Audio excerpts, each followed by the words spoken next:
Hey, what's up, everyone? Wanted to hop on here, do a quick review of this 5-tier ladder bookshelf that I'm putting together for a new home office setup. And I wanted to kind of go through, I just put it together. I want to give you some of my thoughts, my opinions, comment on how it's built and how easy it was to install. So basically, I just got it. I want to say that the overall quality on it seems to be, very good. There's no plastic anywhere. Everything here is wood and metal. And in as terms of just quality of like the thickness of the shelves are they're solid. They've got some weight to them.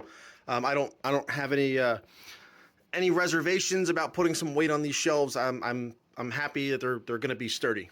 It took about 30 minutes to put together, and it really wasn't that hard. They do give you all the tools, although I do recommend that you maybe have a power drill to kind of make it go a little bit faster. It took me about 30 minutes with a power tool.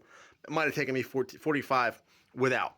So, but as you can see, there's no visible fasteners. You can't see anything. You can't see any screws, because if you come around the back, all the screws and all the fasteners are around the back. They're all just a bunch of Allen keys, and then there are some Phillips heads right back here. Sorry, the camera's not picking them up. It's a little bit dark back here, but that's basically how this is done the whole time. And then also, they are attached underneath. So that's where the fasteners are. Again, it's just a lot of turns. So that's why I say just get a power drill if you don't want to be sitting there turning the stuff all the time. But overall, I do like the aesthetic, and the height on it's perfect. I mean, I'm 6 foot tall, and this comes up right about to my my shoulders, my chin area. So that's about how tall that is. And I want to say it's about 2.5 feet wide.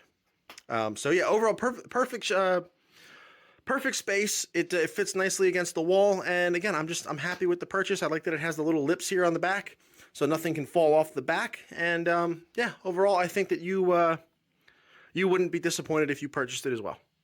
Hey, real quick, if you like what you see in this video and you want to purchase one for yourself, I've left links to everything here in the description. And if you want more no nonsense, no BS product reviews, be sure to like and subscribe to the channel and hit the bell so you don't miss one.